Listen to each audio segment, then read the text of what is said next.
का जीना भी है। इस तालीम से, जहां तालीम अगर बड़ी है, उससे कहीं ज्यादा आवारगी बड़ी है, उससे कहीं ज्यादा बेहूदगी बड़ी है, उससे कहीं ज्यादा बेहयाइयां बड़ी है। आप कहोगे कैसे? मैं कहता हूं कोचिंग सेंटर चलाने वाला कौन होता है? वो नौजवान जिसकी शादी नहीं हुई। क्या वो नौजवान दावे के साथ ये कह सकता कि मैं लड़कियों को देखता हूं, मेरा दिल नहीं डगमगाता, मेरा ईमान नहीं डगमगाता? क्या वो कह सकता कि मैं अपनी ख्वाहिश को कंट्रोल में रखता हूं? नहीं कह सकता। जब एक सहाबी रसूल अपने ईमान की गारंटी नहीं ले सकता, तुम किस खेत की मूली हो? तुम तो चुल्लू पर पानी के उनके पांव के धूल के बराबर भी नहीं हो, तो तुम कैसे बाकायदा बेपर्दा कोचिंग सेंटर चलाते हो? अरे हवा की बेटी हो और हवा के बेटियों के बाप हो, जिम्मेदारों, गार्जियंस और पेरेंट्स, तुम भी सुनो, तुम्हें शर्म आनी चाहिए। तुम अपनी बड़ी और जवान लड़की को कोचिंग सेंटर के लिए भेजते हो। 1-1 किलोमीटर तक, 1.5 किलोमीटर तक तुम्हारी बेटी कोचिंग सेंटर पढ़ने जाती है। उस नौजवान से पढ़ती है मैथमेटिक्स, उस नौजवान से पढ़ती है सारे सब्जेक्ट, और कुछ सब्जेक्ट तो उसमें ऐसे भी हैं जिसमें सेक्सुअल राइट भी है, जिसमें बहुत सारे ऐसे प्रोनाउंसिएशन हैं जिसको बताया नहीं जा सकता। और वो सब्जेक्ट और वो चैप्टर जब एक नौजवान लड़का एक नौजवान लड़की को पढ़ाएगा, तुम्हें क्या लगता कि ख्वाहिशात को आग नहीं लगेगी, ख्वाहिशात अंगड़ाइयां नहीं लेंगी? ये मैं नहीं मानता, यह अकल के खिलाफ वाली बात है। इसलिए कहता हूं, अगर पढ़ाना ही है, माननीय मुख्यमंत्री श्री नीतीश कुमार के इस नारे को अगर आगे बढ़ाना ही है, तो फिर ख्वातीन हजरात की टीम को तश्कील दीजिए, कोचिंग सेंटर के निजाम को मुनज़्ज़म कीजिए, औरतों के लिए अलग से पर्दे का स्पेशल इंतजाम कीजिए। औरतों को औरतें पढ़ाएंगी, लड़कियों को लड़कियां पढ़ाएंगी। जब ऐसा करोगे ना, तो फिर कोई नौजवान लड़की आवारा नहीं हो सकती, फिर कोई नौजवान लड़का लफंगा नहीं हो सकता। असल में नौजवान लड़कों का भी कसूर कम है। उसकी वजह यह कि ये हवा की बेटियां 4-5 किलो मेकअप करके जो आ जाती है ना, इस बेचारे के जुबान से राल टपकने लगता है। ये बेचारा फौरन कह बैठता, वाह क्या खूबसूरत है, सुभान अल्लाह। माँ को देखकर कमबख्त कमारा कभी सुभान अल्लाह नहीं कहता, फलनवा की बेटी को देखकर सुभान अल्लाह कहता है। ए भड़वे नौजवानों, शर्म नहीं आती तुम्हें? कैसे किसी लड़की को देखकर सुभान अल्लाह और माशाअल्लाह और बहुत अच्छी अच्छी अंगड़ाइयां लेते हो? तुम्हारे घर में भी तुम्हारी बहनें, तुम्हारे घर में भी तुम्हारी बेटियां हैं, तुम्हारी बहुएं हैं, तुम्हारी बीवियां हैं, उसकी फिक्र नहीं, उसका ख्याल तुम्हें नहीं है। तुम गैरों की बेटियों की इज्जत पे हाथ डालते हो। इसलिए न तुम्हारी बेटी महफूज, न हमारी बेटी महफूज। याद रखो, आप अलैहिस्सलातु वस्सलाम के सामने एक सहाबी रसूल ने एक गैर मुस्लिम को दावत दी थी, कुफ्फार और मुशरिकीन में से। वो सहाबी रसूल के सामने गैर मुस्लिम ने एक शर्त रख दी, मैं ईमान कबूल करूंगा। चाहे कि ये गैर मरफू रिवायत है, लेकिन फजीलत के एतबार से बताई जा सकती। तो उस गैर मुस्लिम ने शर्त रख दी कि मैं ईमान कबूल करूंगा, लेकिन मेरी एक शर्त है, अगर वो शर्त मान ली जाएगी तो मैं ईमान कबूल कर लूंगा। आप अलैहिस्सलाम ने फरमाया, ठीक है, तेरी जो भी शर्त है, तेरी शर्त मुझे मंजूर है।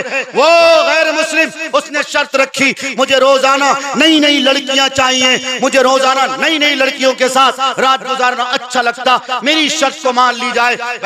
आप अलैहिस्सलाम ने उनके चेहरे की तरफ देखा, आप अलैहिस्सलाम ने तबस्सुम फरमाया। थोड़ी देर आप अलैहिस्सलाम ने अपने चेहरे मुबारक को झुकाया, फिर फरमाया, ठीक है, मैं तुम्हें इजाजत दूंगा, लेकिन क्या तुम मेरी एक शर्त मान लोगे? वो नौजवान कहने लगा, यही तो मेरी एक लत है, इससे ज्यादा और कोई लत तो है नहीं। आपकी शर्त भी मैं मानने को तैयार। नौजवानों, कान खोलकर सुनो और दिल के कान से सुनो और दिल में जगह दो और आज के बाद से तौबा करो। उस नौजवान ने जो ये बात कही, आप अलैहिस्सलाम ने फरमाया, ठीक है, मेरी शर्त ये कि तुम 4 औरतों के सिवा जिससे चाहो उससे मुंह काला करो। वो 4 औरतें ये हैं, पहली औरत वो किसी की माँ न हो, दूसरी औरत वो किसी की बहन न हो, तीसरी औरत वो किसी की बीवी न हो, चौथी औरत वो किसी की बेटी न हो।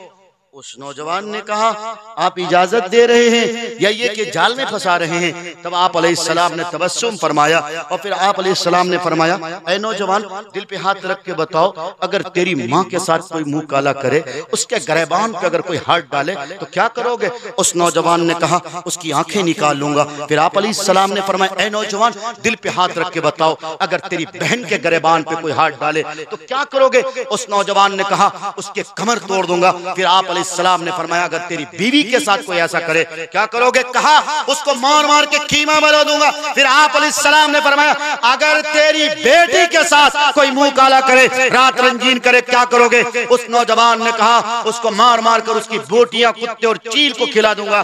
फिर आप अलैहिस्सलाम ने फरमाया जो तुम अपने लिए नहीं पसंद कर सकते तो भला गैर के लिए कैसे पसंद कर सकते हो?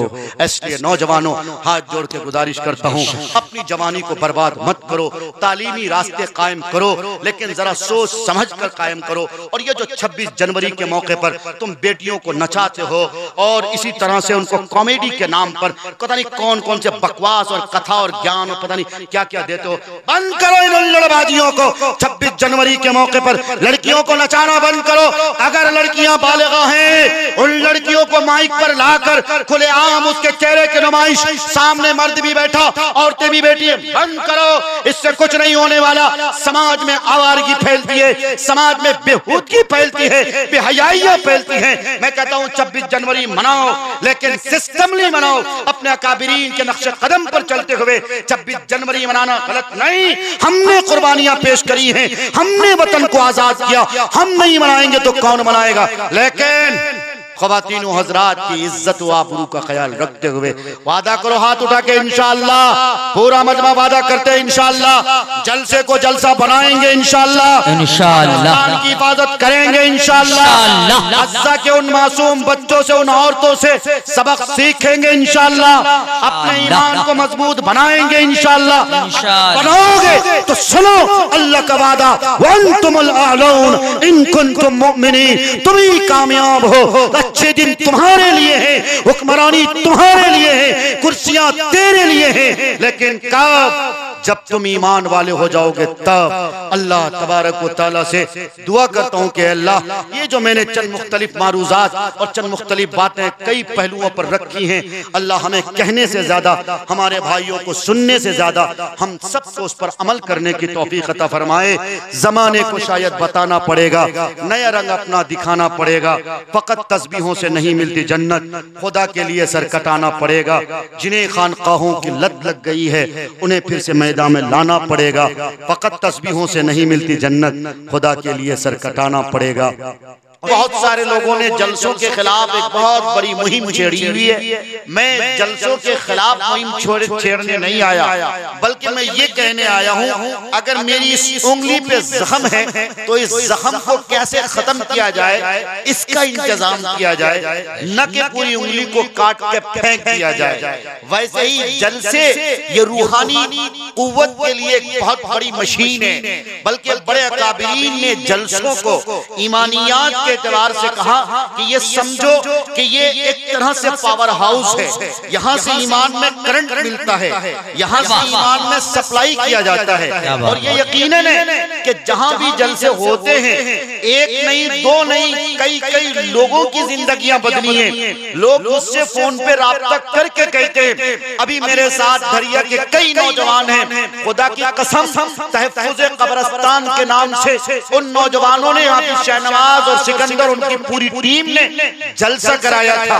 और याद करें आप उन लड़कों के जलसा कराने के बाद कब्रिस्तान में जितने जानवर बांधे जाते थे, मैंने लोगों से हाथ जोड़ के कहा लोगों अगर मर नहीं गए हो, अगर तेरा ज़मीर सड़ नहीं गया, अगर तेरा दिल खत्म नहीं हो चुका, तो मैं हाथ जोड़ के कहता हूँ वो कब्रिस्तान जिस कब्रिस्तान में तुम अपने दादा को, परदादा को, अपने बाप को, अपने नानी को, अपने नाना को दफन करके चले आते हो, उस नाना और उस दादा और वो नानी और वो नाना और वो तुम्हारे पूरे अहलो अयाल और रिश्तेदार और अहिब्बा और अइज़्ज़ा जिनकी कब्रों पे कभी कुत्ता पेशाब करता, कभी तुम्हारे जानवरों की जरा खुसूसन बकरी और भैंस और इसी तरह गाय और बछड़े के जरिए तुम जो उससे गोबर यानी लीक करवाते हो या पेशाब करवाते हो, तुम्हें चुल्लू भर पानी में डूब मरना चाहिए। वादा करो हाथ उठा वादा के इंशाअल्लाह, पूरा मजमा वादा करते हैं इंशाअल्लाह, जलसे को जलसा बनाएंगे इंशाअल्लाह, इंशाअल्लाह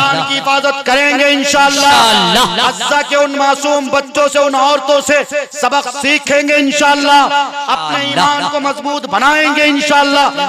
बनाओगे तो सुनो अल्लाह का वादा, वअंतुमुल आलून इन कुंतुम मुमिनीन, तुम ही कामयाब हो, अच्छे दिन तुम्हारे लिए है, हुक्मरानी तुम्हारे लिए है, कुर्सियां तेरे लिए है, लेकिन कब? जब तुम ईमान वाले हो जाओगे तब। अल्लाह तबारक व तआला से दुआ करता हूँ कि अल्लाह, ये जो मैंने चंद मुख्तलिफ मारूज़ात और चंद मुख्तलिफ बातें कई पहलुओं पर रखी हैं, अल्लाह हमें कहने से ज्यादा, हमारे भाइयों को सुनने से ज्यादा हम सबको उस पर अमल करने की तौफीक अता फरमाए। जमाने को शायद बताना पड़ेगा, नया रंग अपना दिखाना पड़ेगा, फकत तस्बीहों से नहीं मिलती जन्नत, खुदा के लिए सर कटाना पड़ेगा। जिन्हें खानकाहों की लत लग गई है उन्हें फिर से मैदान में लाना पड़ेगा, फकत तस्बीहों से नहीं मिलती जन्नत, खुदा के लिए सर कटाना पड़ेगा। और सिरातल लज़ीना अनअमता अलैहिम, तुम्हें खुद को इस पे चलाना पड़ेगा। जो आसी हैं, मग़ज़ूब हैं, ज़ालिमीन, तुम्हें खुद को इससे बचाना पड़ेगा। व आखिरु दावाना अनिल हम्दुलिल्लाहि रब्बिल आलमीन।